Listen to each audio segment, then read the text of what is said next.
Kabi, kisah teladan Nabi. Assalamualaikum. Yuk, dukung Kabi dengan menekan tombol subscribe. Kisah Nabi Nuh alaihissalam dan bahtera raksasa. Setelah Nabi Adam wafat, yang bertugas menjadi khalifah di bumi ini adalah anak cucunya.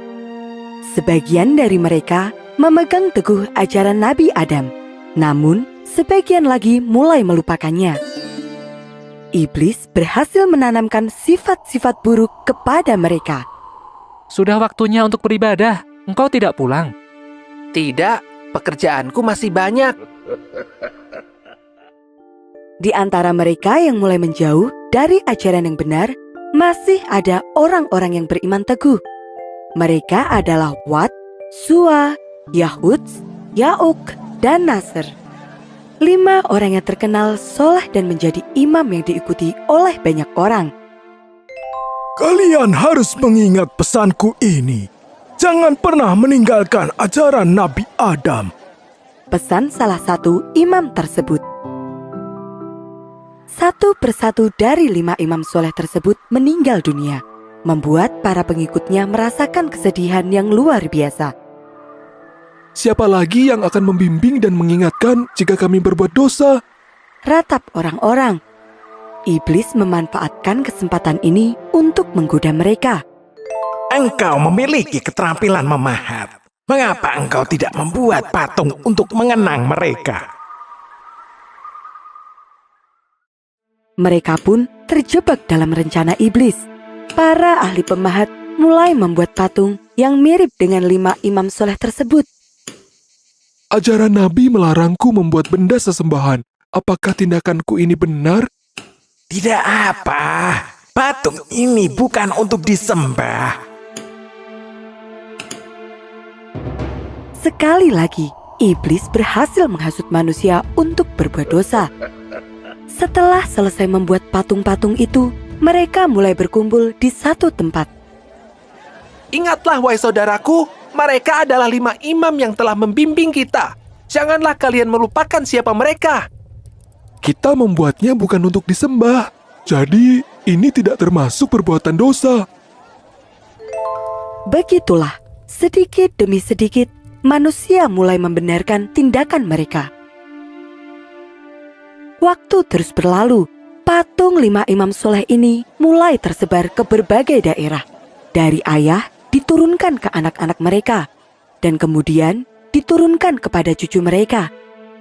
Semakin lama, cerita tentang 5 orang soleh ini mulai berubah, hingga akhirnya mereka mulai menganggap 5 patung tersebut sebagai Tuhan. Di tengah-tengah kaum yang menyembah berhala tersebut, Allah mengutus seorang nabi dan rasul. Beliau adalah Nabi Nuh alaihissalam. Nabi Nuh adalah orang yang cerdas dan kuat imannya.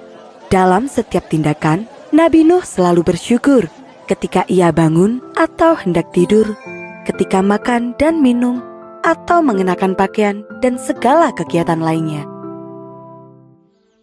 Tugas Nabi Nuh adalah mengajak kembali umatnya untuk beriman kepada Allah. Nabi Nuh berkata bahwa tidak ada Tuhan selain Allah.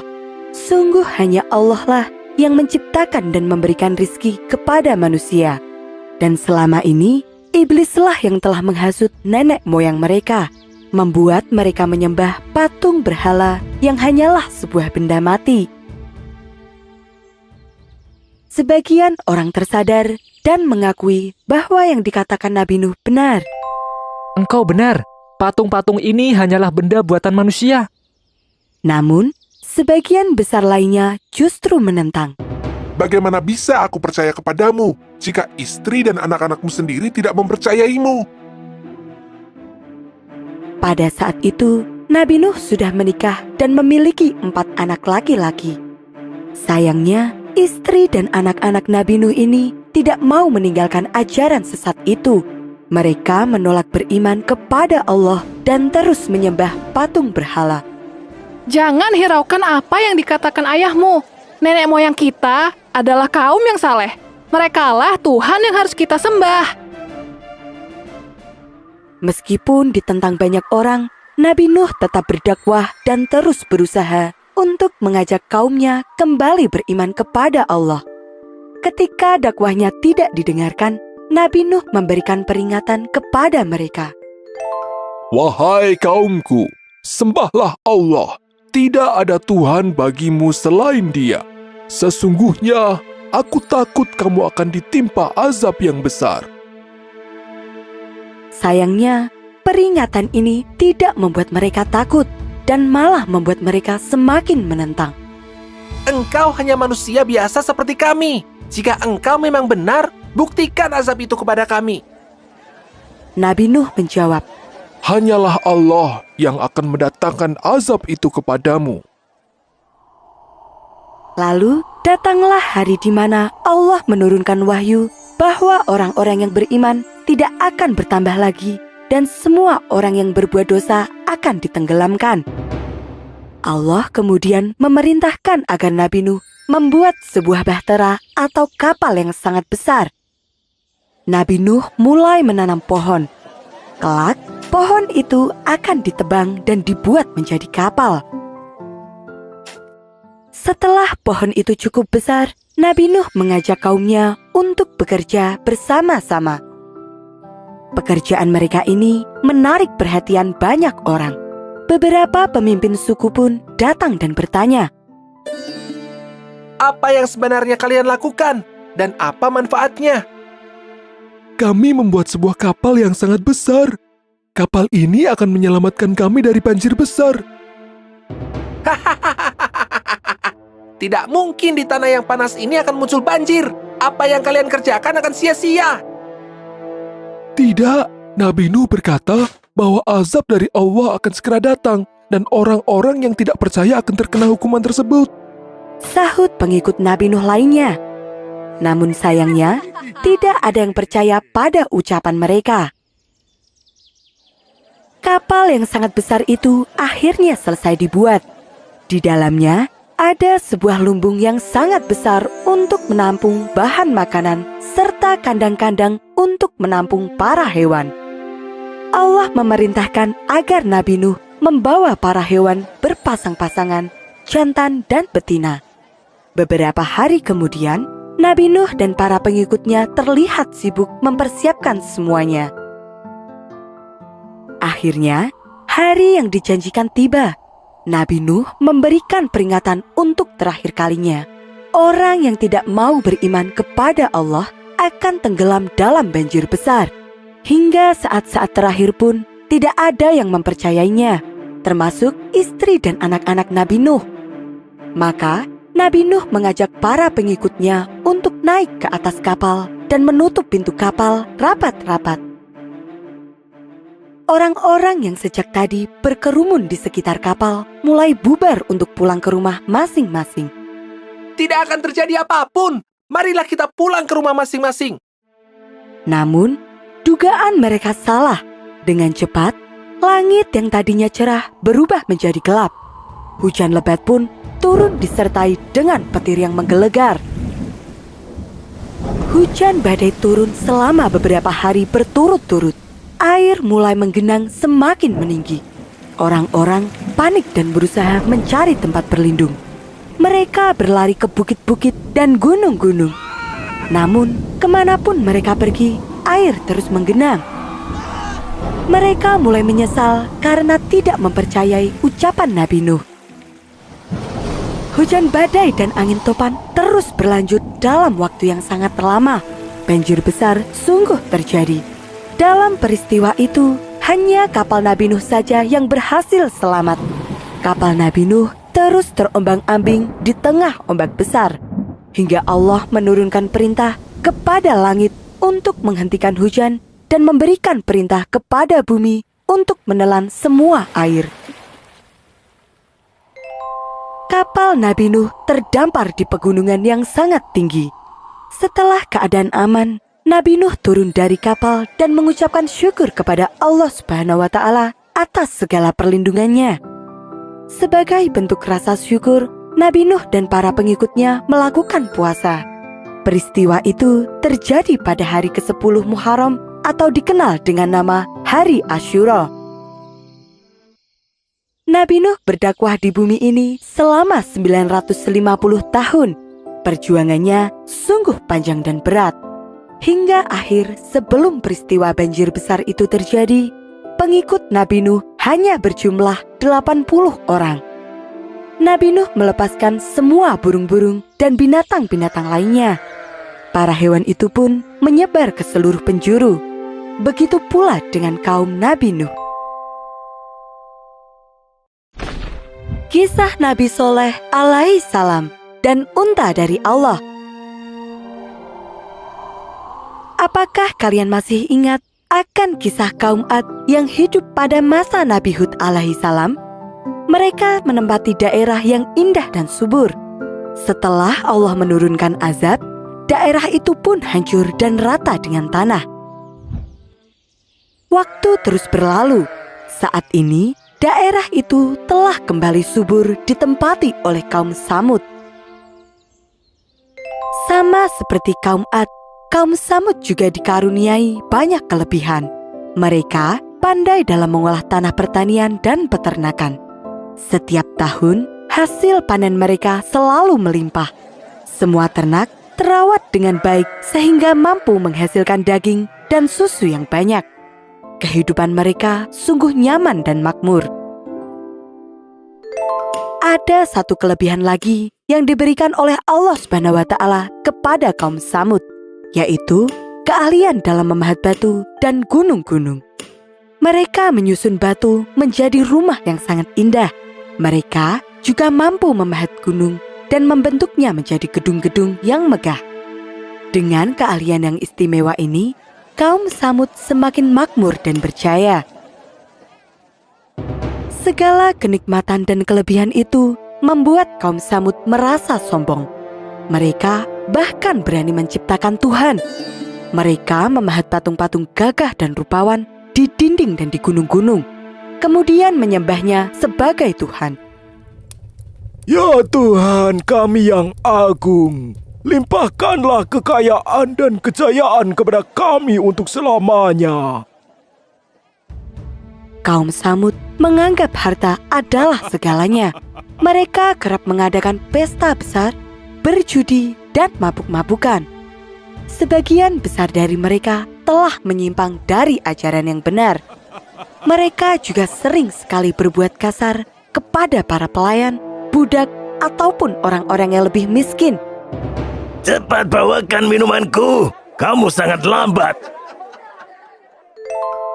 Pada suatu hari, mulai tersebar kabar tentang seorang pemuda yang mengaku sebagai utusan Tuhan. Apakah kau kenal dengan Soleh? Aku dengar dia mengaku sebagai utusan Tuhan. Sebenarnya, Soleh memang orang yang cerdas. Apakah kau akan percaya begitu saja pada semua yang dikatakan oleh Soleh? Perdebatan pun terjadi di antara kedua orang itu. Nabi Soleh berasal dari keluarga yang terpandang. Dia dikenal sebagai orang yang cerdas, gesit, baik hati, dan ramah kepada siapa saja. Semua orang dari kaum Samud menghormatinya. Namun, ketika Nabi Soleh menyerukan untuk beriman kepada Allah dan memerintahkan kaumnya untuk meninggalkan patung-patung berhala, sedikit demi sedikit kaum Samud mulai menjauhi Nabi Soleh. Wahai kaumku, sembahlah Allah. Tidak ada Tuhan bagimu selain Dia. Allah telah menciptakan kalian dari tanah. Berkali-kali Nabi Soleh menyerukan untuk beriman kepada Allah Subhanahu wa Ta'ala. Namun, kaum Samud terus-menerus menolak.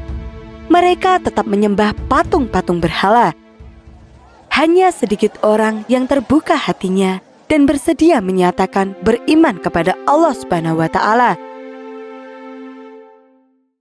Nabi Soleh mengingatkan kaumnya bahwa Allah akan membalas semua dosa yang telah dilakukan.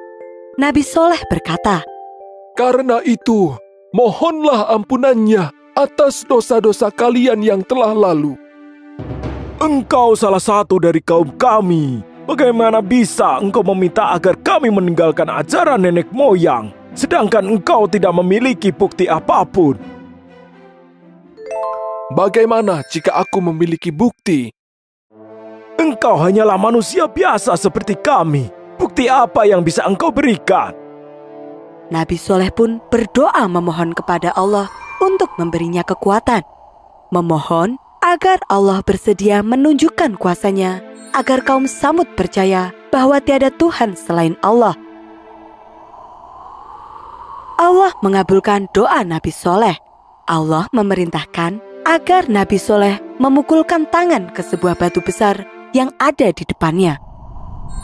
Subhanallah, dari dalam batu tersebut muncullah seekor unta betina yang sangat besar dan gemuk.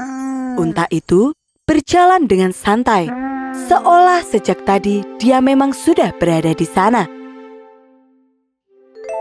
Dari mana datangnya unta itu? Mustahil ada unta yang muncul dari dalam batu. Wah, ini ajaib sekali. Berarti apa yang selama ini dikatakan olehnya memang benar. Dia benar-benar utusan Allah. Kaum Samud tertegun kagum pada apa yang mereka lihat. Mereka semua menjadi saksi atas kuasa Allah Subhanahu wa Ta'ala. Hai kaumku, inilah unta betina dari Allah, mukjizat yang menunjukkan kebenaran untuk kalian. Karena itu, biarkanlah unta ini makan. Nabi Soleh kemudian meninggalkan unta betina itu dan membiarkannya bebas bergerak kemana saja. Sebelum pergi, Nabi Soleh berkata bahwa siapa saja yang mengganggu unta itu akan mendapatkan hukuman dari Allah Subhanahu wa Ta'ala. Setelah peristiwa tersebut, sebagian dari kaum Samud mulai berubah pikiran. Mereka mendengarkan dakwah Nabi Soleh dengan baik dan menyatakan diri akan meninggalkan patung-patung berhala itu dan beriman hanya kepada Allah. Perubahan sikap masyarakat ini membuat para pemimpin kaum Samud merasa khawatir. Aku harus menghentikan dia sebelum pengikutnya bertambah banyak. Para pemimpin kaum Samud mengadakan pertemuan. Untuk menghentikan Nabi Soleh, mereka harus menghilangkan bukti mukjizatnya agar masyarakat tidak lagi berubah pikiran. Maka, mereka memutuskan untuk membunuh unta itu. Ada 2 pemuda yang bisa melaksanakan tugas penting ini. Mereka pasti mau menuruti perintahku, kata Syahduk bin Imahya, salah satu wanita yang paling kaya. Syahduk bin Imahya mengutus 2 orang pemuda, yaitu Musyada bin Muharij dan Gudar. Kemudian, kedua orang ini mengajak 7 teman-teman mereka untuk membantu. Pada hari yang telah ditentukan, mereka pergi ke padang rumput. Lihat, unta itu menuju ke mata air. Begitu dia minum, aku akan melepaskan anak panahku. Kalian bersiaplah untuk membunuhnya begitu unta itu terjatuh. Panah dilepaskan dan tepat mengenai kaki si unta. Unta itu pun terjatuh. Selanjutnya, Gudar berlari maju dan langsung menikam perut si unta hingga mati. Setelah memastikan unta itu benar-benar mati, mereka pun bersorak gembira. Hore, tugas kita selesai. Nyonya Sanduk pasti akan memberikan imbalan uang yang sangat banyak kepada kita. Nabi Soleh merasa sedih melihat untanya mati. Lalu, Nabi Soleh berkata bahwa azab dan hukuman dari Allah akan datang kepada mereka, kecuali mereka bertaubat. Namun, kaum Samud tetap saja menolaknya. Hai Nabi Soleh, untamu telah kami bunuh. Apakah kali ini kamu benar-benar bisa membuktikan hukuman dari Tuhanmu itu? Sesuai yang dijanjikan oleh Allah, hukuman pun diturunkan. Pagi hari, ketika dari tidur, wajah mereka berubah menjadi kuning. Pada hari kedua, wajah mereka berubah menjadi merah. Dan pada hari ketiga, berubah menjadi hitam. Saat itulah, Allah memerintahkan agar Nabi Soleh dan para pengikutnya pergi meninggalkan kota mereka. Pada hari keempat, seluruh langit tertutup awan gelap dan petir menyambar dengan dahsyat. Bumi bergetar hebat hingga merobohkan semua bangunan yang ada. Sesaat kemudian, batu-batu besar seolah berjatuhan dari langit.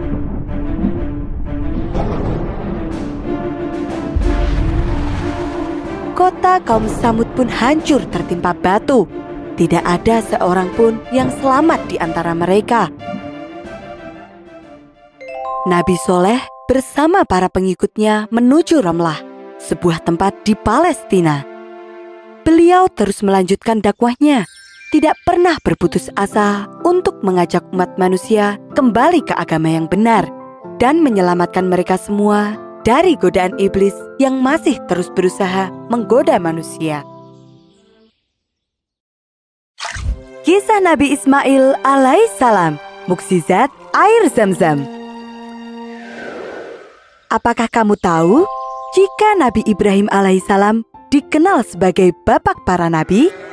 Iman dan takwa Nabi Ibrahim yang sangat kuat menurun ke anak dan cucunya, sehingga Allah mengangkat di antara mereka menjadi utusannya.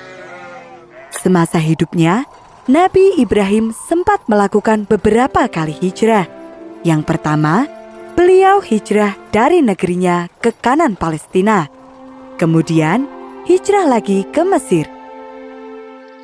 Dalam perjalanannya ini, Nabi Ibrahim ditemani oleh Nabi Lut dan Sarah. Sarah merupakan wanita yang taat, sabar, dan penyayang. Nabi Ibrahim kemudian menikah dengannya. Keluarga Nabi Ibrahim dan Nabi Lut tinggal berdampingan. Hingga suatu hari, Allah mengutus Nabi Lut untuk pindah dan berdakwah di antara kaum Sodom. Setelah itu, Nabi Ibrahim hidup berdua dengan istrinya Sarah. Meskipun memiliki banyak mukjizat, Nabi Ibrahim juga mendapat ujian yang berat dari Allah. Hingga masa tuanya, Nabi Ibrahim belum juga dikaruniai anak. Hal ini membuat Sarah terus-menerus bersedih. Siapa nanti yang akan meneruskan perjuangan Nabi Ibrahim? Saat itulah, Sarah meminta Nabi Ibrahim untuk menikah dengan Hajar, seorang wanita yang cantik, cerdas, dan juga taat. Nabi Ibrahim mengabulkan permintaan Sarah. Setelah Nabi Ibrahim dan Hajar menikah, mereka dikaruniai seorang anak laki-laki. Dialah Nabi Ismail. Nabi Ibrahim sungguh bahagia. Dia begitu menyayangi Ismail kecil hingga membuat Sarah cemburu.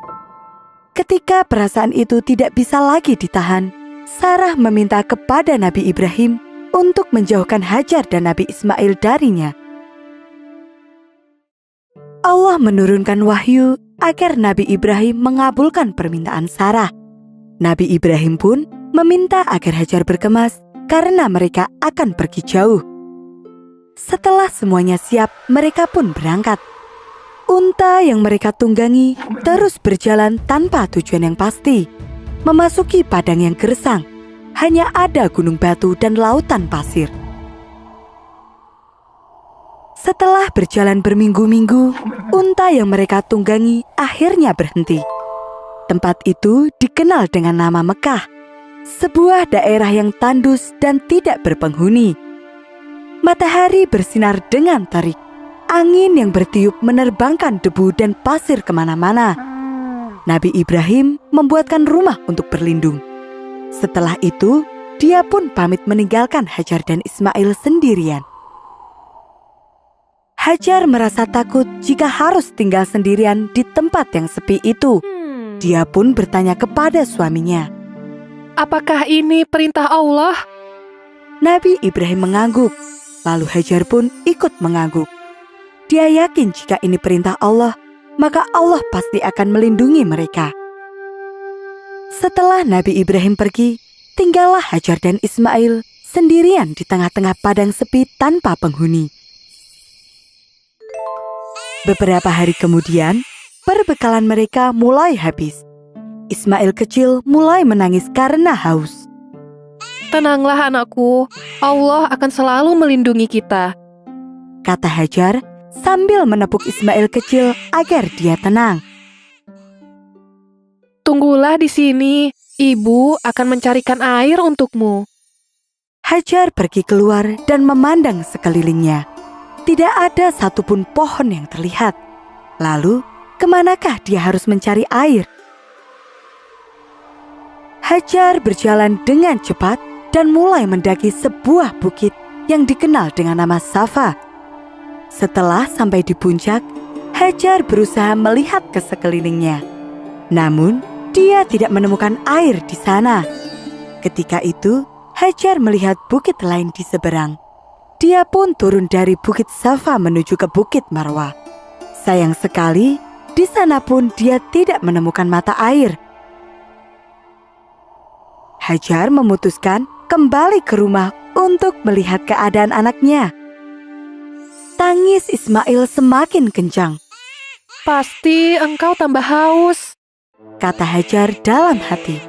Dia pun pergi lagi ke Bukit Syafa untuk melihat barangkali ada orang lewat yang bisa menolongnya. Ketika tidak menemukan apapun di sana, Hajar pun pindah ke Bukit Marwah. Dia terus mondar-mandir antara Bukit Syafa dan Marwah hingga 7 kali. Dalam setiap langkahnya, Hajar terus berdoa kepada Allah.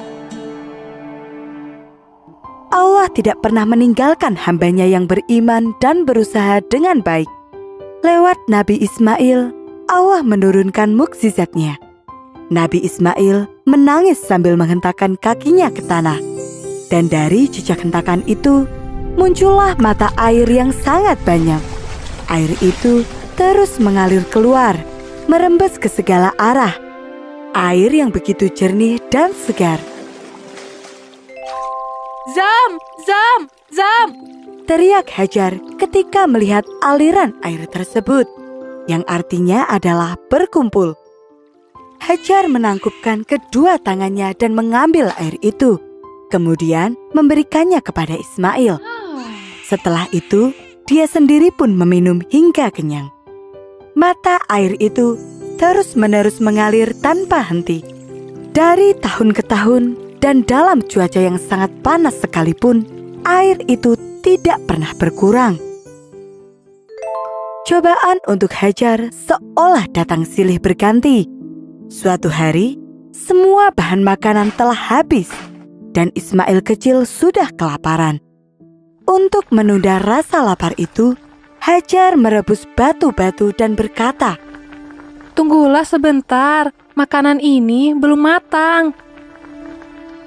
Hari terus berganti, dan Hajar tetap menjalani hidupnya dengan ikhlas. Dia tekun dan rajin bekerja. Dia tidak pernah mengeluh sekalipun. Mekah yang dulunya tandus dan tidak dihuni oleh manusia, kini berangsur-angsur mulai ramai. Mata air itu telah menarik para musafir dan pedagang. Mereka menyebut mata air itu dengan nama Zam-Zam. Dari merekalah Hajar bisa mendapatkan bahan makanan. Terima kasih atas bantuan Tuan selama ini. Sama-sama, Nyonya. Berkat mata air ini, kami semua jadi tertolong. Suatu ketika, Nabi Ibrahim datang berkunjung ke Mekah. Dia begitu terkejut ketika melihat daerah itu telah menghijau dan ramai dikunjungi orang-orang. Nabi Ibrahim merasa terharu dan bangga melihat putranya. Ismail kecil telah tumbuh menjadi anak yang cerdas, baik dan sopan. Dia juga tekun beribadah sesuai dengan ajaran ibunya. Nabi Ibrahim bersyukur kepada Allah atas semua perlindungannya. Suatu hari, Nabi Ibrahim mendapat mimpi yang sangat mengguncang hatinya. Dalam mimpi itu, Allah memerintahkan untuk mengorbankan putranya sendiri, menjadikan Nabi Ismail sebagai persembahan untuk Allah. Mimpi itu membuat Nabi Ibrahim merasa gelisah. Saat itulah iblis mencoba untuk menggoda Nabi Ibrahim dan menggoyahkan hatinya. Bagaimana bisa dia menyembelih putra yang begitu disayangi? Nabi Ismail melihat kegelisahan yang dirasakan oleh ayahnya. Dia pun bertanya, hal apa yang membuat ayahnya tersebut gelisah. Nabi Ibrahim kemudian bercerita, Wahai anakku, sesungguhnya aku melihat di dalam mimpi, aku menyembelihmu. Bagaimana pendapatmu? Wahai ayahku, kerjakanlah yang diperintahkan Tuhanmu. Sungguh di luar dugaan, Nabi Ismail yang kala itu masih berusia remaja, memiliki iman dan pendirian yang teguh.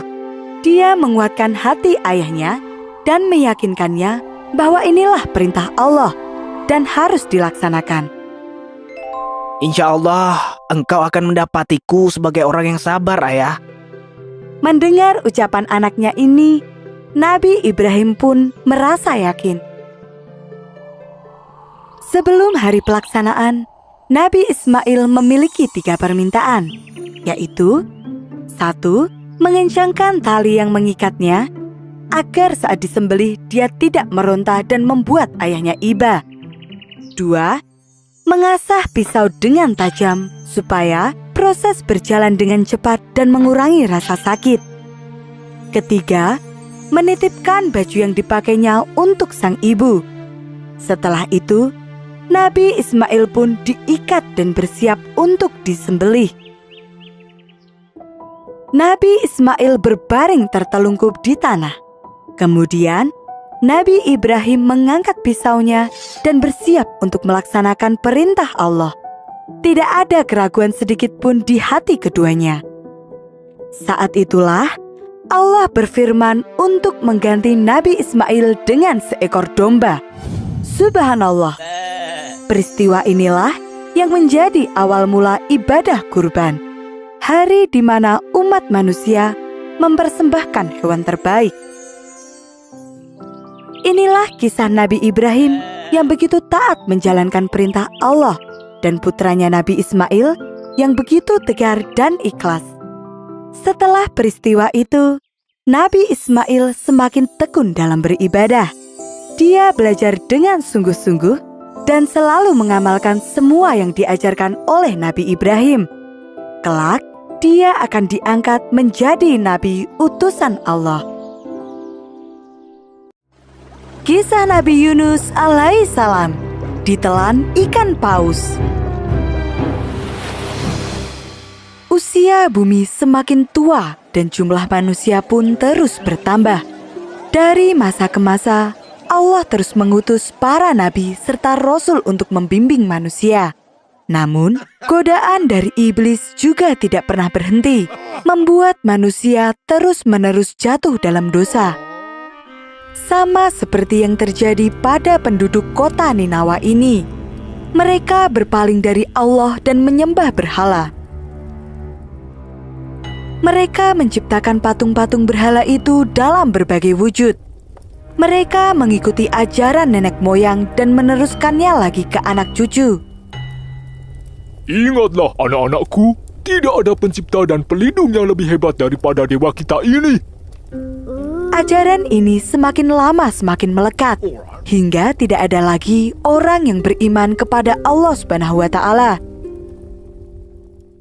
Nabi Yunus alaihissalam lahir di tengah-tengah kaum penyembah berhala ini. Namun, hal itu tidak membuatnya terjerumus dalam dosa. Dia tetap memegang teguh iman kepada Allah sesuai dengan ajaran para nabi terdahulu. Allah lantas mengangkat Nabi Yunus sebagai utusannya.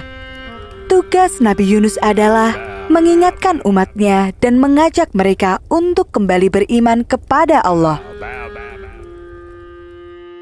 Sama seperti kebanyakan kaum durhaka lainnya, penduduk Ninawa pun menolak dakwah Nabi Yunus. Banyak yang mengaku sebagai utusan Tuhan, namun semuanya pembohong. Apakah benar Tuhan yang kau sembah itu ada? Jika engkau tidak bisa menunjukkan wujudnya, bagaimana kami bisa percaya? Nabi Yunus mengingatkan kaumnya akan hari kiamat yang pasti akan datang, dan neraka yang begitu mengerikan akan menjadi tempat bagi orang-orang yang penuh dengan dosa. Sedangkan bagi mereka yang beriman, Allah akan mengangkatnya ke surga. Namun, semua ancaman dan janji indah ini tidak bisa menggoyahkan kepercayaan penduduk Ninawa. Selama beberapa waktu, Nabi Yunus terus berdakwah. Namun, kaumnya selalu saja menentang. Keadaan ini membuat Nabi Yunus sedih dan kecewa. Nabi Yunus berdoa kepada Allah dan memohon petunjuk. Apa yang harus dilakukan untuk menyadarkan penduduk Ninawa ini? Namun, sebelum Allah menurunkan wahyu, Nabi Yunus telah memutuskan lebih dulu. Dia pergi meninggalkan kaumnya. Nabi Yunus berjalan menuju ke pantai. Dia mencari sebuah kapal penumpang dan berniat pergi ke tempat lain. Kala itu, matahari sudah hampir terbenam, dan Nabi Yunus masih bimbang. Apakah langkah yang dia ambil ini tepat?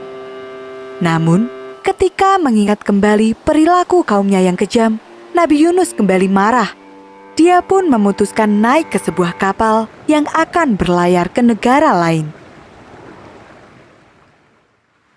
Nabi Yunus bergabung bersama para penumpang lainnya. Mereka semua saling berbincang. Hanya Nabi Yunus saja yang memutuskan untuk menyendiri. Tiba-tiba saja, angin bertiup dengan kencang. Langit malam yang gelap mulai dihiasi kilatan-kilatan petir, disertai dengan gemuruh yang menggelegar. Badai akan segera datang. Badai mengamuk dengan ganas, membuat kapal terombang-ambing. Para penumpang mulai panik ketika melihat air mulai membanjiri lambung kapal. Kapten, kapal kita mulai tenggelam. Buang barang-barang yang paling berat. Semua awak kapal langsung bergerak. Mereka membuang barang bawaan ke laut untuk mengurangi beban. Meskipun semua barang sudah dibuang, kapal tetap saja terombang-ambing dan hampir tenggelam, seolah beban yang dibawanya masih terlalu berat. Bagaimana ini, Kapten? Salah satu di antara kalian pasti telah berbuat dosa besar, sehingga para Tuhan marah. Nahkoda pun memerintahkan anak buahnya untuk membuat undian. Setelah undian itu jadi, Nahkoda berkata, "Sesuai tradisi, untuk meredakan amarah laut, salah satu penumpang harus dikorbankan." Buang saja para budak. Buat apa harus diundi? Bagi yang namanya terpilih, dialah yang akan dibuang ke laut. Undian pertama dilakukan. Yang keluar adalah nama Nabi Yunus. Undian kedua dilakukan, dan yang keluar adalah nama Nabi Yunus lagi. Siapa yang bernama Yunus? Malang sekali dia. Nahkoda menarik undian untuk ketiga kalinya. Yunus, cepat bawa dia kemari. Semua penumpang sepakat bahwa Nabi Yunuslah yang harus dikorbankan agar lautan kembali tenang. Awak kapal berjaga-jaga seandainya saja Nabi Yunus melakukan perlawanan. Namun, Nabi Yunus tidak melawan. Nabi berpikir, apakah ini merupakan teguran dari Allah Subhanahu wa Ta'ala karena dia telah meninggalkan kaumnya sebelum mendapatkan perintah dari Allah? Nabi Yunus berdiri di samping perahu dan melihat lautan yang bergejolak dipenuhi ombak besar. Sungguh pemandangan yang mengerikan. Gelapnya malam terasa semakin mencekam. Nabi menutup mata dan memantapkan hati melompat ke laut. Dalam sekejap, dia tercebur ke dalam air yang dingin. Saat Nabi membuka mata, seekor ikan paus yang sangat besar berada tepat di depannya. Ikan paus itu melahap dan menelan Nabi Yunus hingga jauh ke dalam perut. Kemudian, ikan itu menyelam jauh sekali ke dalam lautan. Nabi mencoba menggerakkan tangan, kaki, kepala dan seluruh tubuhnya. Semuanya masih terasa normal. Alhamdulillah, Nabi masih hidup. Namun, dirinya kini terjebak di dalam 3 kegelapan, yaitu kegelapan malam, kegelapan perut ikan, dan kegelapan dasar lautan. Nabi merasa sungguh berdosa. Dia kemudian bertasbih dan berdoa memohon ampunan. Tiada Tuhan selain Engkau, ya Allah. Wahai yang Maha Suci, sesungguhnya aku termasuk orang yang menganiaya diri sendiri. Selama terjebak di dalam perut ikan, Nabi Yunus tidak pernah berhenti bertasbih. Dia bertaubat dengan sungguh-sungguh. Allah Subhanahu wa Ta'ala mendengar tasbih Nabi Yunus yang menggema dari dalam perut ikan. Atas kesungguhannya itu, Allah menurunkan perintah kepada ikan paus agar membawa Nabi ke permukaan laut. Ikan itu berenang menuju ke sebuah pulau dan mengeluarkan Nabi Yunus dari dalam perutnya. Allahu Akbar. Nabi Yunus berhasil selamat dari perut ikan tanpa suatu kekurangan. Namun, berada di dalam perut ikan membuat tubuh Nabi menjadi lemah dan kesakitan. Apalagi setelah dia terdampar di pantai. Sengatan sinar matahari membuat kulitnya semakin terbakar. Di tengah rintihannya, Nabi terus bertasbih dan memohon pertolongan dari Allah. Allahu Akbar. Kemudian, Allah menumbuhkan pohon sejenis labu yang memiliki daun lebar untuk melindungi dari sinar matahari. Nabi Yunus bertahan hidup dengan bantuan buah labu beserta daun-daunnya yang lebar. Daun itu mampu melindungi kala panas dan dingin. Beberapa waktu kemudian, Nabi berangsur-angsur pulih dan sehat kembali. Setelah itu, Allah memerintahkannya untuk kembali kepada penduduk Ninawa dan menyampaikan wahyu bahwa Allah telah menerima taubat mereka semua. Nabi Yunus sungguh terkejut melihat kaumnya telah berubah. Ketika Nabi tiba di kota, mereka menyambut dengan hangat. Kami takut akan azab dari Allah akan segera datang ketika engkau pergi meninggalkan kami. Benar, karena itulah kami beriman dan beribadah seperti yang engkau ajarkan, berharap agar Allah mengampuni dosa kami. Subhanallah. Penduduk Ninawa yang tadinya menyembah berhala, kini telah bertaubat dan beriman kepada Allah Subhanahu wa Ta'ala. Dan mereka semua bersujud syukur ketika mendengar bahwa Allah telah menerima taubat mereka. Setelah itu, penduduk Ninawa hidup dengan makmur dan bahagia. Nabi Yunus pun melanjutkan dakwahnya lagi hingga usia 110 tahun. Kisah Nabi Sulaiman alaihissalam, raja segala makhluk. Nabi Sulaiman alaihissalam adalah putra dari Nabi Daud alaihissalam. Sejak kecil, Nabi Sulaiman sudah menunjukkan tanda-tanda yang istimewa. Dia lebih cerdas dari siapapun, rajin beribadah dan rendah hati. Meskipun ayahnya adalah raja yang hebat, dia sama sekali tidak pernah sombong. Semua orang beranggapan Nabi Sulaiman pasti akan meneruskan tahta ayahnya, menjadi raja bagi kaum Bani Israel. Suatu hari, Nabi Daud mengajak Nabi Sulaiman ke persidangan. Saat itu, ada dua orang yang sedang berseteru. Baginda Raja, domba-domba miliknya masuk ke perkebunanku dan menghancurkan semua tanaman milikku. Saya minta ganti rugi. Mohon Baginda bisa memberikan nasihat yang adil. Saya sudah lama menunggu masa panen, dan sekarang saya tidak bisa memanennya. Nabi Daud bertanya kepada pemilik domba, apakah benar dombanya telah merusak perkebunan itu? Dan si pemilik domba membenarkan hal tersebut. Kemudian, Nabi Daud memutuskan pemilik domba harus menyerahkan ternaknya sebagai bentuk ganti rugi. Keputusan itu disambut gembira oleh pemilik kebun. Namun, keputusan itu terasa berat bagi pemilik domba. Nabi Sulaiman meminta izin kepada ayahnya untuk memberikan saran. Untuk sementara, pemilik domba harus menyerahkan dombanya kepada pemilik kebun. Domba itu bisa dimanfaatkan dan diambil hasilnya. Pemilik domba juga harus memperbaiki kebun yang rusak sampai kembali seperti semula. Setelah itu, Semua harta tadi harus dikembalikan kepada pemiliknya masing-masing. Sifat-sifat kepemimpinan Nabi Sulaiman terus berkembang. Dan ketika Nabi Daud wafat, tahta kerajaan pun diwariskan kepadanya.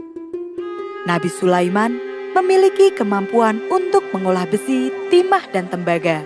Kemudian mengembangkannya menjadi senjata dan alat pertahanan yang kuat. Kerajaan Nabi Sulaiman pun dikenal sebagai kerajaan yang hebat militernya dan makmur. Nabi Sulaiman mewarisi semua sifat mulia dari Nabi Daud, termasuk kenabiannya. Benar, Allah Subhanahu wa Ta'ala mengangkat Nabi Sulaiman sebagai nabi dan rasul utusannya untuk meneruskan perjuangan sang ayah membimbing Bani Israel agar terus beriman kepada Allah. Allah juga menundukkan semua makhluk lain seperti burung-burung, angin, hingga bangsa jin di bawah kuasa Nabi Sulaiman. Suatu hari, Nabi Sulaiman bersama pasukannya melintas di sebuah padang rumput. Tiba-tiba terdengar jeritan seekor semut. Bersembunyilah di rumahmu sebelum Sulaiman dan pasukannya menghancurkanmu di bawah kaki mereka.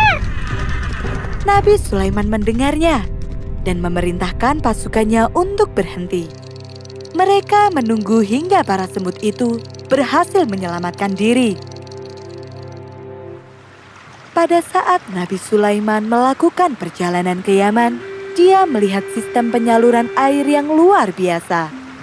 Dia ingin sekali membangun saluran-saluran air seperti itu di negerinya sendiri. Namun sayang, negerinya tidak memiliki sumber mata air yang cukup. Karena itulah, Nabi Sulaiman mengumpulkan semua burung dan memberikan tugas untuk mencari mata air. Semua burung hadir memenuhi panggilan Nabi Sulaiman. Hanya burung Hud saja yang tidak hadir. Kenapa aku tidak melihat burung hud-hud? Aku pasti akan menghukumnya dengan siksaan yang berat, kecuali dia memberiku alasan yang jelas. Tak lama kemudian, burung Hud datang dengan wajah ketakutan. Dia khawatir mendapatkan hukuman dari Nabi Sulaiman. Burung berkata, dia membawa sebuah kabar penting. Kemudian dia bercerita bahwa dia melihat Ratu Bilqis dari kerajaan Sabah dan rakyatnya melakukan dosa besar. Mereka semua menyembah kepada matahari. Wahai matahari yang agung, limpahkan rahmat-Mu. Jadikan negeri ini lebih makmur dan lebih kuat. Doa itu pun diikuti oleh seluruh rakyatnya. Nabi Sulaiman tidak langsung percaya. Untuk membuktikannya, dia pun menulis sebuah surat kepada Ratu Bilqis. Aku akan melihat apakah kamu benar atau berbohong. Ambillah suratku ini dan kirimkan kepada Ratu Bilqis. Setelah itu, kamu boleh pulang. Kita lihat jawaban apa yang akan mereka berikan. Burung Hud pun menerima surat itu dan mengantarkannya ke kerajaan Sabah. Ratu Bilqis menerima surat itu. Isinya adalah ajakan untuk tunduk kepada Nabi Sulaiman dan beriman kepada Allah Subhanahu wa Ta'ala. Ratu Bilqis tidak mau tunduk begitu saja. Dia ingin melihat seberapa besar kerajaan Nabi Sulaiman. Pergilah kalian menghadap Raja Sulaiman. Bawa hadiah yang mewah, dan lihatlah apakah mereka sekuat yang diceritakan atau tidak. Burung Hud mendengar rencana itu dan segera melaporkannya kepada Nabi Sulaiman. Mendengar informasi ini, Nabi Sulaiman memberikan perintah kepada para jin untuk membangun sebuah istana yang tidak ada tandingannya.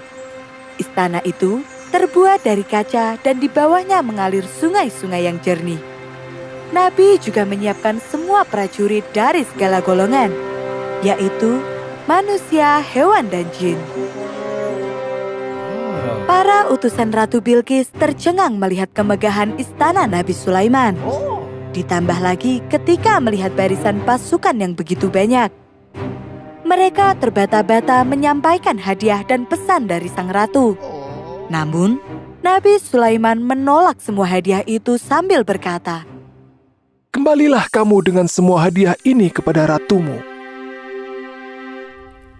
Utusan Ratu Bilqis kembali pulang dan menyampaikan semua pesan dari Nabi Sulaiman. Raja Sulaiman berkata akan mengirim bala tentara ke sini jika ratu tidak menuruti perintahnya. Beliau meminta ratu untuk datang sendiri dan menyerahkan diri. Bagaimana kekuatan mereka? Mereka sangat kuat, ratu. Jawab sang utusan. Wajahnya terlihat pucat dan ketakutan. Ratu Bilqis mengumpulkan semua panglima dan meminta pendapat. Apa ratu berniat untuk menyerah dan membuang Tuhan yang selama ini kita sembah? Lalu, apa yang bisa kita lakukan? Kami hanya bisa berperang, Ratu. Tapi kita akan kalah. Raja Sulaiman begitu kuat. Ratu Bilqis pun memutuskan untuk pergi ke kerajaan Nabi Sulaiman. Dia akan datang sendiri dan melihat sekuat apa Nabi Sulaiman. Perjalanan yang sangat panjang pun ditempuh oleh Ratu Bilqis. Tanpa diketahui oleh sang ratu, burung Hud selalu mengawasi gerak-geriknya. Ketika sang ratu sudah dekat, burung Hud pun pergi menemui Nabi Sulaiman untuk melapor. Nabi Sulaiman bermaksud untuk menunjukkan mukjizat yang dimilikinya kepada sang ratu, agar dia dan semua rakyatnya tunduk. Nabi Sulaiman bertanya kepada burung Hud, apa yang paling dicintai oleh Ratu Bilqis? Dan burung Hud menjawab, singgasananya. Nabi Sulaiman kemudian bertanya kepada pasukannya, adakah yang sanggup membawa tahta itu? Jin Ifrit menjawab, Aku akan membawa tahta itu ke sini sebelum engkau sempat memejamkan matamu.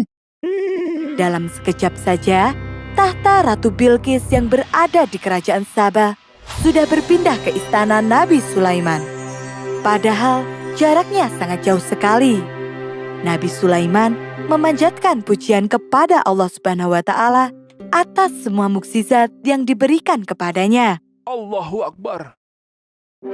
Rombongan Ratu Bilqis disambut dengan ramah. Sama seperti para utusan terdahulu, rombongan kali ini pun terkagum-kagum pada kemegahan istana Nabi Sulaiman. Apalagi ketika sang ratu melihat sebuah kursi yang mirip dengan singgasana miliknya. Apakah tahtamu seperti ini? Ratu Bilqis tidak bisa berkata apa-apa melihat segala keajaiban itu. Nabi Sulaiman menunjukkan semua mukjizat Allah yang diberikan kepadanya. Itu adalah bukti bahwa dia benar-benar utusannya. Akhirnya, Ratu Bilqis menyadari bahwa dirinya bukan apa-apa jika dibandingkan dengan kuasa Allah Subhanahu wa Ta'ala. Dia bersumpah untuk beriman kepada Allah. Subhanallah. Setelah itu, seluruh rakyat kerajaan Sabah pun beriman kepada Allah Subhanahu wa Ta'ala. Selama menjabat sebagai raja, Nabi Sulaiman meneruskan perjuangan Nabi Daud untuk membangun Masjid Al-Aqsa.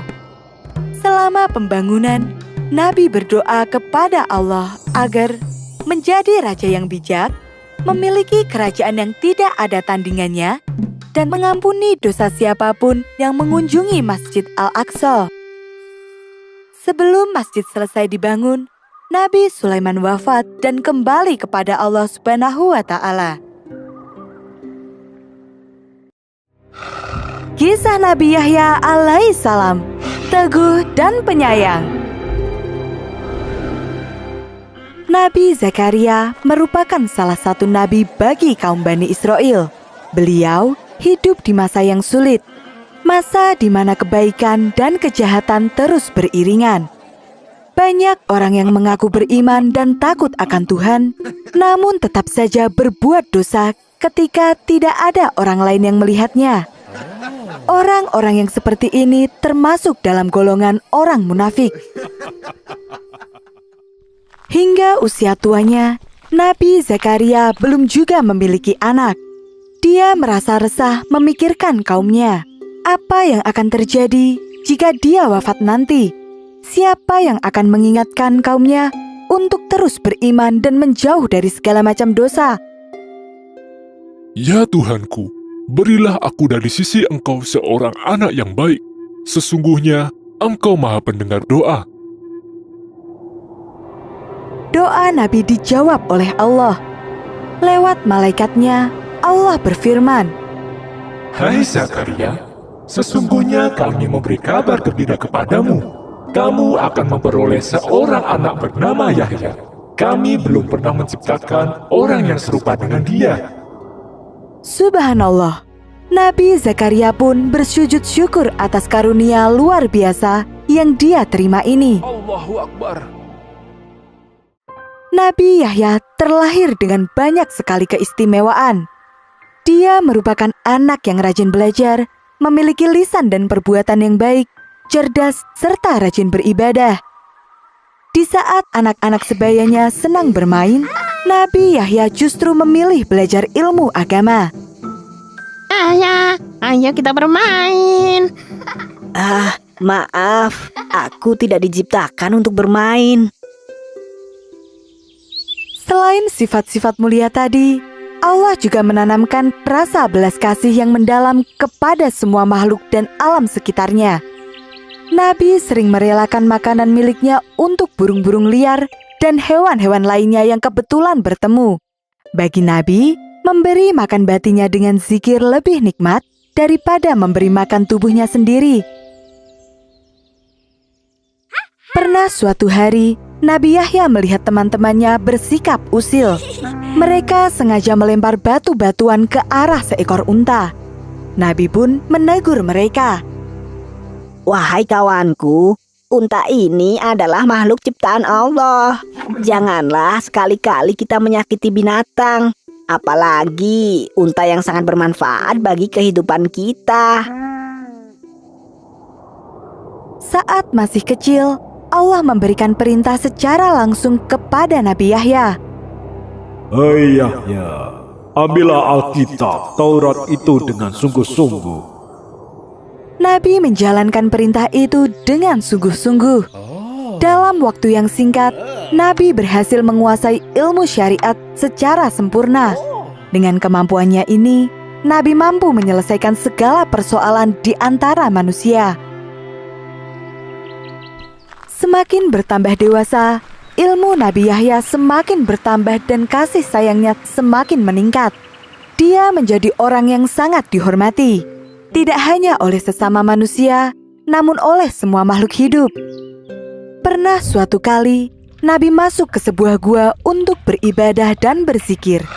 Nabi terlalu khusyuk hingga tidak memperhatikan sekelilingnya. Gua itu ternyata dihuni oleh binatang buas. Terdengar geraman pelan dari seekor serigala. Namun, begitu Nabi mulai berzikir, serigala itu langsung terdiam. Semua hewan tahu bahwa manusia yang berada di depannya adalah utusan Allah yang sangat penyayang kepada binatang. Sehingga, para serigala itu pun menundukkan kepalanya dan keluar dari gua dengan tenang. Mereka tidak ingin mengganggu ibadah sang Nabi. Nabi Yahya mendapat wahyu dari Allah yang harus disampaikan kepada kaumnya. Namun, Nabi belum juga menyampaikannya. Hingga Nabi Isa alaihissalam datang dan berkata, Sesungguhnya, kamu diperintahkan dengan 5 kalimat, agar kamu mengamalkannya dan menyampaikannya kepada Bani Israel.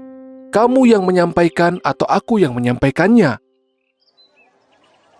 Setelah mendapatkan teguran itu, Nabi Yahya pun mengumpulkan kaumnya di Baitul Maqdis. Untuk apa Nabi mengumpulkan kita semua? Semua orang saling bertanya, ingin mengetahui hal apa yang akan disampaikan oleh Nabi Yahya. Keriuhan itu langsung terdiam ketika Nabi Yahya hadir dan berdiri di depan mereka. Sesungguhnya, Allah telah memerintahkan kepadaku 5 perkara. 5 hal yang disampaikan oleh Nabi Yahya adalah: 1. Jangan mempersekutukan Allah. 2. Mendirikan sholat dan jangan menoleh saat mengerjakannya. 3. menjalankan puasa. 4. Banyak bersedekah. 5. Banyak berzikir. Nabi memerintahkan agar kaumnya mengamalkan 5 hal tersebut, agar kelak bisa selamat dari siksa api neraka. Kedudukan Nabi Yahya semakin hari semakin kuat. Namun, semakin banyak pula orang-orang yang membencinya. Salah satunya adalah Raja Herodes. Waktu itu, dia bermaksud menikahi keponakannya sendiri. Ternyata, keputusan raja ini mendapat banyak tentangan dari kaum Bani Israel. Berani-beraninya mereka menentangku. Panggil pemimpin mereka kemari. Nabi Yahya pun dipanggil ke istana. Nabi Yahya berdiri di tengah-tengah kepungan prajurit istana. Namun, dia tidak takut sama sekali. Mengapa engkau menentang pernikahanku? Aku adalah raja yang berkuasa. Aku bebas melakukan apapun. Nabi Yahya tetap teguh menolaknya. Karena haram hukumnya menikah dengan wanita yang masih termasuk mahramnya. Raja menunda pernikahannya. Meskipun dia kesal, dia tidak ingin memancing kemarahan kaum Bani Israel. Apakah engkau berniat membatalkan pernikahan ini? Tenanglah dulu, kita tunggu waktu yang tepat. Mengapa engkau takut kepada Yahya? Dia tidak memiliki kekuatan dan engkau bisa dengan mudah membunuhnya. Kita harus menikah. Raja Herodes terhasut oleh bujuk rayuan calon istrinya itu. Kemudian, dia pun mengumpulkan pasukannya dan memberikan perintah. Cari Yahya dan tangkap dia. Itulah yang diinginkan oleh calon ratuku. Semua prajurit berteriak penuh semangat. Mereka pun bergegas keluar dari istana dan bergerak ke segala penjuru, mencari di mana Nabi Yahya bersembunyi. Nabi Yahya tidak pernah takut sama sekali. Meskipun dikejar oleh para prajurit, Nabi tetap menyatakan penolakannya atas rencana pernikahan itu. Hal ini membuat raja semakin marah dan memberikan perintah untuk membunuh Nabi Yahya. Menurut riwayat, para prajurit itu berhasil menemukan Nabi Yahya ketika dia sedang sholat, dan mereka pun membunuhnya. Hal yang terjadi pada Nabi Yahya juga terjadi kepada Nabi Zakaria. Saat itu, usia Nabi sudah sangat tua. Dia tidak bisa bergerak dengan cepat. Lantas, kemanakah dia harus bersembunyi? Ketika sedang kebingungan, terdengar suara dari sebuah pohon. Masuklah ke dalamku. Subhanallah, pohon itu terbelah menjadi 2 dan Nabi Zakaria masuk ke dalamnya. Para prajurit yang mengejar tidak bisa menemukan keberadaan Nabi Zakaria. Bagaimana mungkin orang tua sepertinya bisa kabur secepat itu? Saat mereka sedang mencari, datanglah iblis yang membisikkan tempat Nabi bersembunyi. Tebanglah pohon itu, maka kalian akan menemukannya. Namun, sebelum pohon itu berhasil ditebang, Allah telah menyelamatkan Nabi Zakaria lebih dulu. 2 nabi yang mulia telah pergi meninggalkan Bani Israel. Mereka benar-benar kaum yang merugi. Mereka selalu memusuhi para nabi utusan Allah.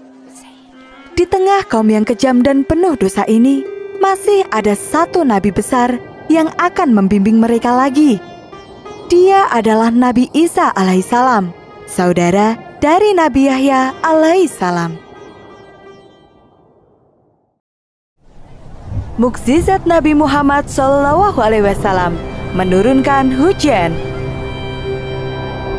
Mukjizat merupakan kejadian luar biasa yang berlaku pada Nabi dan Rasul dengan izin Allah Subhanahu wa Ta'ala, dan tidak ada satupun manusia yang bisa menirunya.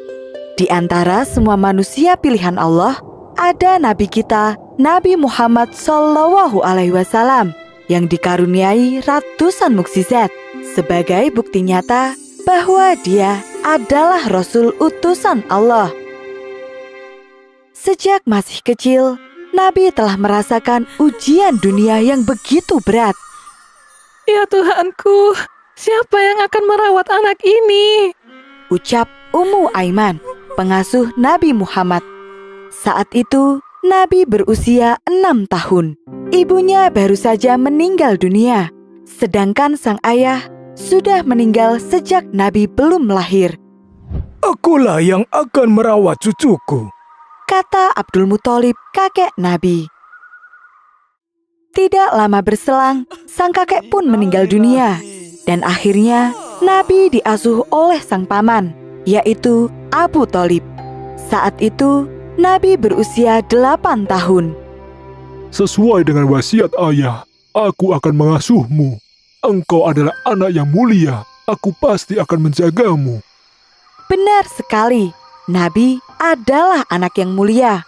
Siapapun yang bersama dengannya pasti akan mendapatkan berkah. Suatu ketika, kota Mekah dilanda kemarau yang sangat panjang.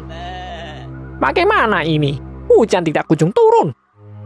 Padahal para dukun sudah memberikan berbagai persembahan. Jika begini terus, kita pasti akan mati kelaparan. Setiap hari, ada saja ternak yang mati karena kelaparan dan kehausan. Begitu juga dengan ladang-ladang yang sudah mulai mengering. Keadaan yang semakin memburuk membuat para pemimpin suku berkumpul. Salah satu dari mereka mengusulkan untuk meminta bantuan kepada Abu Thalib. Dia adalah orang yang saleh. Siapa tahu doanya akan terkabul. Benar, tidak ada salahnya jika kita mencoba. Kemudian, mereka pun mengutus salah satu orang untuk menemui Abu Thalib. Wahai Abu Thalib, lembah ini sedang mengalami kekeringan dan anak-anak kami sedang mengalami kelaparan. Maka, datanglah dan mintalah hujan. Baiklah, aku akan datang. Setelah itu, Abu Thalib berjalan ke arah Ka'bah bersama dengan Nabi Muhammad kecil. Orang-orang yang ada di sana mulai berbisik-bisik.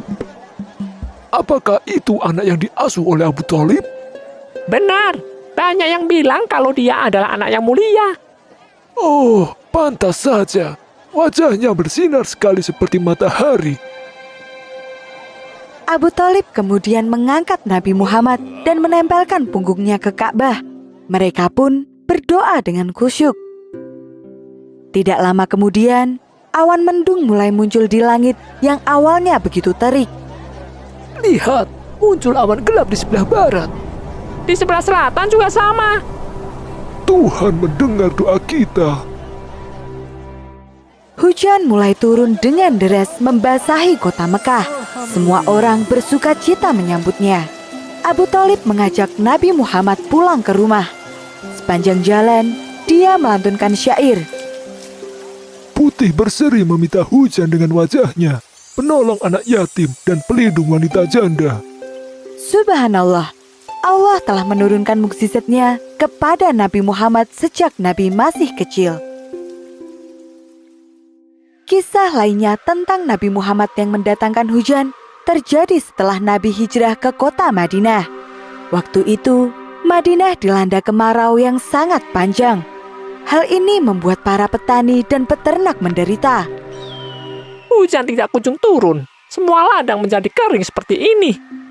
Ternak-ternakku juga tidak ada yang bertahan. Semuanya mati kekurangan makan dan minum. Melihat kesusahan yang dialami para penduduk, beberapa sahabat kemudian berkumpul. Mereka memutuskan untuk meminta pertolongan kepada Nabi Muhammad. Bagaimana jika kita meminta kepada Rasulullah agar beliau berdoa kepada Allah?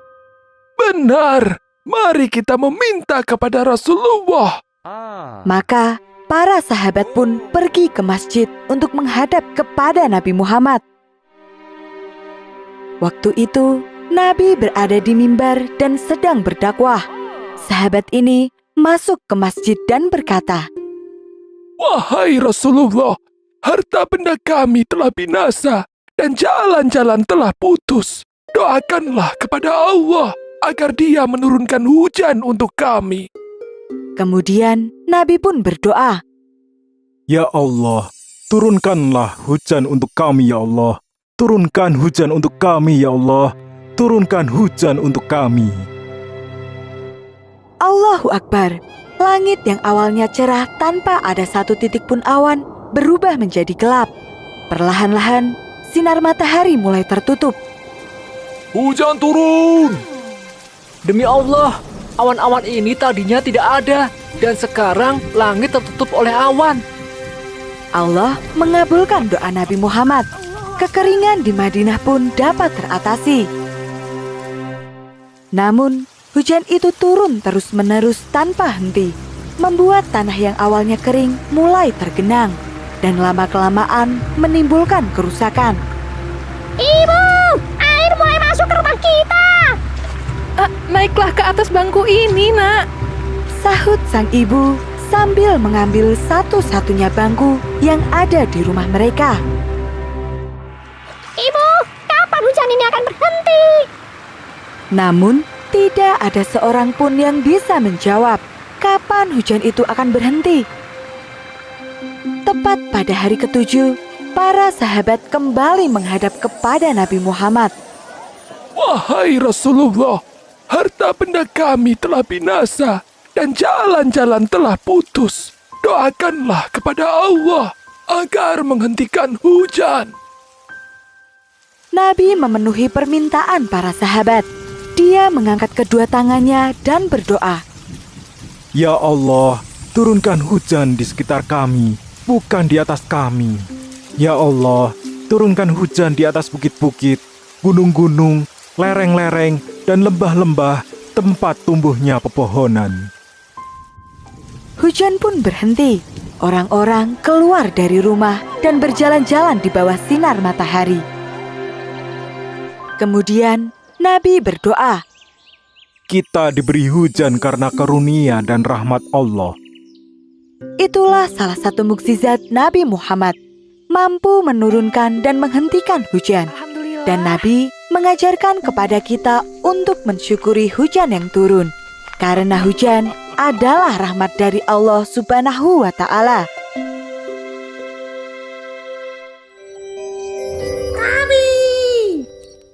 Kabi akan membawamu melihat banyak sekali kisah interaktif yang menarik. Ada kisah 25 nabi dan rasul, kisah para tokoh dalam Islam, kisah wanita hebat dalam Islam, hingga kisah fabel yang disebut dalam Al-Quran. Kisah interaktif akan memberimu pengalaman membaca yang luar biasa. Kisah Nabi Muhammad SAW.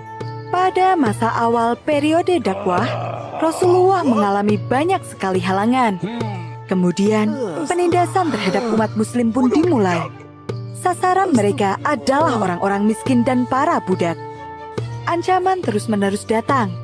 Rasulullah pun memohon petunjuk kepada Allah atas kekejaman yang diterima oleh umatnya. Setelah itu, datanglah buruk, seekor tunggangan yang berwarna putih dan bersayap yang mampu melangkah secepat kilat. Yuk, kita mulai dengan membaca kisah Nabi Adam hingga Nabi Muhammad. Download aplikasinya di Google Play Store atau App Store.